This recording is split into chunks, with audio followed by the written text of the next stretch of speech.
मैं बात करने वाला था बीजेपी के मिशन साउथ की। दो खबरें इसमें, गृहमंत्री अमित शाह केरल में थे कल, और जो बीजेपी के अभी कार्यकारी अध्यक्ष उन्हें नितिन नवीन, वो थे कोयम्बटूर में, तमिलनाडु में। पहले अमित शाह जी की बात कर लेते हैं। दक्षिण पर इतना जोर, इन दोनों राज्यों में चुनाव है इसी साल, केरल में भी और तमिलनाडु में भी, दोनों में चुनाव है इस बार। तो आप अमित शाह जी की बात पहले आप सुनिए। अमित शाह जी एक तो पूरा जो केरल की जो ट्रेडिशनल ड्रेस होती है उसमें वहां पर वो पहुंचे हुए थे, और वहां उन्होंने बात करते हुए कई 2-3 फंक्शनों में उन्होंने बात की थी। तो एक जगह जहां मैं ये सुना रहा हूं पूरी हिंदी में, एक जगह उन्होंने ज्यादा ऑडियंस के लिए बात की तो वहां ट्रांसलेटर भी था। तो ये हिंदी वाला पूरा बयान है उनका।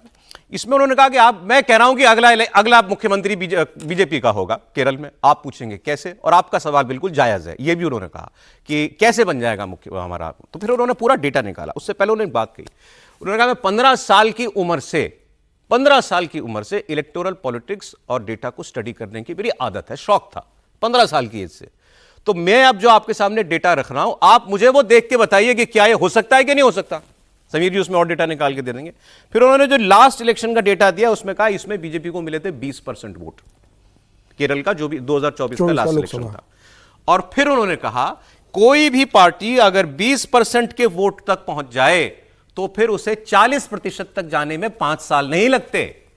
यह काम बहुत जल्दी हो जाता है। ये लंबी दूरी जो हमने तय की वो 0 से 20 तक की थी, 20 से 40 में अब देर नहीं है। सुन लें। 15 साल का था तब से इलेक्ट्रोल स्टैटिस्टिक का स्टूडेंट रहा हूं। 15 साल से मैं देश भर में जितने चुनाव हुए उसके चुनावी आंकड़ों को, इलेक्ट्रोल स्टैटिस्टिक को एनालिसिस करने की आदत मैंने डाली है। मैं आपको कुछ बताना चाहता हूं। इन 2014 लोकसभा इलेक्शन भारतीय जनता पार्टी को 11% वोट मिला, 11% वोट, केरल की बात कर रहा हूं मैं। इन 2019 लोकसभा इलेक्शन केरल में एनडीए को 16% वोट मिला, 11 to 16%। 2024 लोकसभा इलेक्शन में हम 16% से इंक्रीज होकर हम 20% तक पहुंचे हैं।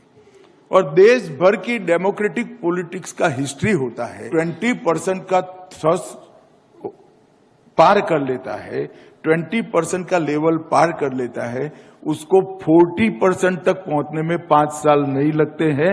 वो जंप लगाकर 20 to 40 जाता है। जंप लगा के 20 to 40। अब उन्होंने कहा ये जंप कितने वक्त में लगानी है, 24 से लेके 26 के बीच में, यानी ये 1.5 साल का वक्त है। 1.5 साल में वो कह रहे हैं कि हम 20% से 40% पहुंच जाएंगे और हमारा मुख्यमंत्री केरल में बन जाएगा। सर कुछ और डेटा आप दे सकते हैं बीजेपी का क्या रिकॉर्ड रहा है वोट का? बिल्कुल, देखिए अगर 2014 लोकसभा चुनाव का जो अमित शाह जो जिक्र कर रहे थे उसमें 11% वोट मिला था। ठीक है। और उसके बाद अगर 2019 का बात करें तो वो 16% भारतीय जनता पार्टी का वोट हो गया। फिर 2021 अगर असेंबली का बात करें तो वो फिर 11% पे चला गया था भारतीय जनता पार्टी का। बस पिछले असेंबली इलेक्शन में 11% थे ना, तो छलांग 11 से लगानी है ना उनको। नहीं, 24 का भी लोकसभा देखेंगे ना। नहीं तो वो तो अब फिर वो हम वही बहस हो जाएगी कि मोदी का वोट है कि राज्य का वोट है। 25 कॉर्पोरेशन का देख लीजिए आप, 25 का भी कुछ कॉर्पोरेशन हुआ है, उसमें भारतीय जनता पार्टी को 15% वोट मिला है, 14.7 अभी मिला 2 महीने पहले जब मेयर बना है, 15% वोट मिला है भारतीय जनता पार्टी। ये बात उन्होंने कही आगे कि मैं अपने आर्गुमेंट के समर्थन में उन्होंने ये कहा कि मैं क्यों ज्यादा और कॉन्फिडेंट हूं कि ये अब हम ग्राम पंचायत भी जीती है, म्युनिसिपैलिटी भी जीती है, तो इसलिए मुझे ये ज्यादा आश्वासन है कि ये काम इस बार हो पाएगा। जी सर, हो गया। बिल्कुल, तो मुझे लग रहा है कि जिस तरीके से अमित शाह जी ने वहां पर बातें समझाई और संगठन की बैठक में जिस बात का जिक्र करा है, मुझे लग रहा है कि भारतीय जनता पार्टी के लिए ये बात सही है कि सरकार बनाना बहुत आसान नहीं है, मुश्किल है। अमित शाह जी ने भी कहा कि सरकार बनाना बहुत आसान नहीं होगा, लेकिन हम उस स्टेज पर पहुंच चुके हैं कि हम सत्ता का दरवाजा खटखटाने के स्टेज पर हम आ गए। अगर आप एलडीएफ और यूडीएफ का अगर केरल में देखेंगे तो 33% और 36% के वोट बैंक पे वो टिके हुए।